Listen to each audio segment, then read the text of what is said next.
আসসালামু আলাইকুম guys, welcome back to my channel.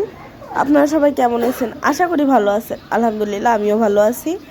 আপনারা দেখছেন যেখানে আম কাটা, এক পাশটা ছুলে ছুলে থুচ্ছে, একটা করে নেওয়া হচ্ছে আর ছুলে হচ্ছে। এ দেখেন কেটে কেটে থুচ্ছি। এগুলাকে আমের আচার বানাবো বলে এমনভাবে কাটা হচ্ছে। অনেক বেশি শক্ত, এই জন্য অনেকটাই চাপ দিয়ে দিয়ে কাটা লাগছে। দেখেন ভিতরে ঠিক কতটা পুরিট। আমি ভিডিওটা ছাড়তে পারছিলাম না, এর আগে ছাড়া হয়েছে অনেক অন্যভাবে, আজকে এবার ছাড়ছি একটু ভিন্নভাবে। দুইজন মিলে যেহেতু এতগুলো আম একা হাতে তো ছোলা সম্ভব না, আর এক হাতে ছুলে কাটা সম্ভব না, অনেক লেট হয়ে যাবে। এই জন্য দুইজন মিলে আমগুলাকে সুন্দরভাবে কেটে আচারের মতন করে কেটে এবার হলুদ আর লবণ মিক্সড করে রাখবো। এই আমগুলো এত পরিমাণ শক্ত কি বলবো, অনেক বেশি শক্ত, কাটতে অনেক বেশি কষ্ট হয়েছে। কিন্তু ওই যে আচার দিয়ে খিচুড়ি খাবার তো মজা আলাদা বৃষ্টির দিনে, আর ওই দিনে খাওয়ার জন্যই তো এই দিনের কষ্ট। আমের আচার অনেকগুলা আমের আচার অনেকগুলা বানায় ফ্রিজে রেখে দেওয়া হয়, তারপরে আস্তে আস্তে খাওয়া হয়। একবারে তো আর সবাই খায় না, ধীরে ধীরে ধীরে ধীরে খাই। এটা এবার লবণ হলুদ দিয়ে মাখাই নিছি, এবার সুন্দরভাবে একটু রোদে দিব। রোদে দিলে আচারটা আরও বেশি সুন্দর হয়।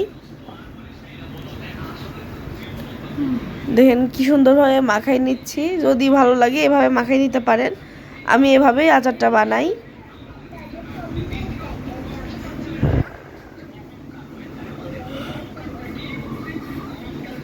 প্রত্যেকটা পিসের সাথে যেন সুন্দরভাবে মিক্সড হয়ে যায়, এই জন্যই এভাবে লাড়া। এবার রোদে শুকাই দিব, আর এদিকে রোদে শুকাতে শুকাতে আমি আচারের মশলাগুলা তৈরি করে নিব। আচারের মধ্যে দিব শুকনা মরিচ, এই যে হচ্ছে আপনার এগুলো হচ্ছে সরিষা যেগুলো, এগুলো সব ভেজে একসাথে টেলে নিয়ে আমরা ব্লেন্ডার করে নিব যত রকমের মশলা আছে। এই দেখেন কি সুন্দর করে সবগুলা এক এক করে টেলে নিচ্ছি। এগুলো হচ্ছে সরিষা ছিল, আর এগুলা পাঁচফোড়ন বলে। এগুলাও এখন টেলে নিব। টেলে নিয়ে এগুলা টেলে নেওয়া হয়ে গেলে মরিচগুলা দিয়ে দিব। শুকনো মরিচ, সাদা ফল,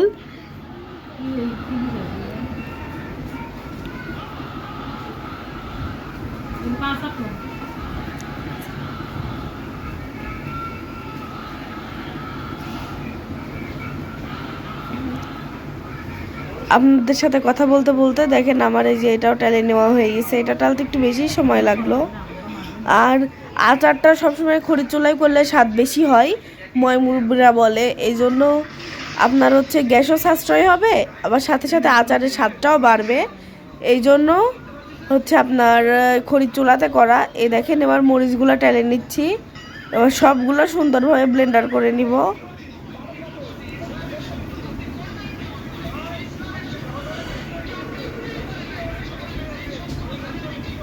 আপনাদের কাছে আমার ভিডিওগুলো কেমন লাগে অবশ্যই কমেন্টে জানাবেন, আর কোন কোন ভিডিও আপনাদের কাছে ভালো লাগে অবশ্যই বলবেন। আমি অমন ভিডিও ছাড়ার মতো চেষ্টা করব।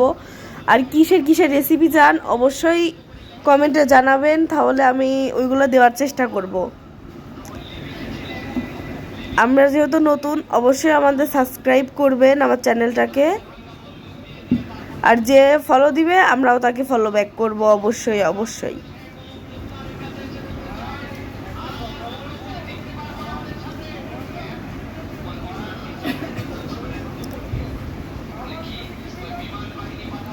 এ দেখেন আস্তে লো হিটে, মানে আস্তে জাল দিয়ে এটা টেলে নিয়ে এবার সুন্দরভাবে সব মশলাগুলো রেডি করে নিব।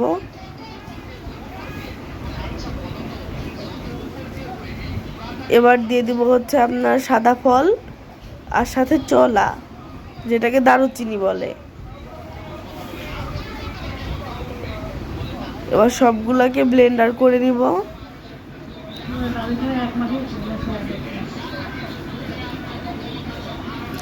দেখেন সব মশলাগুলার এক জায়গায় করলাম, এবার সব মশলাগুলো ঠান্ডা করে ব্লেন্ডার করব।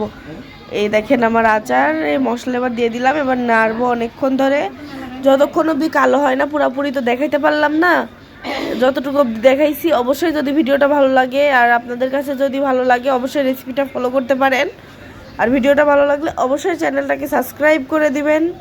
আজকের ভিডিও এই পর্যন্তই। ভালো থাকবেন। আসসালামু আলাইকুম।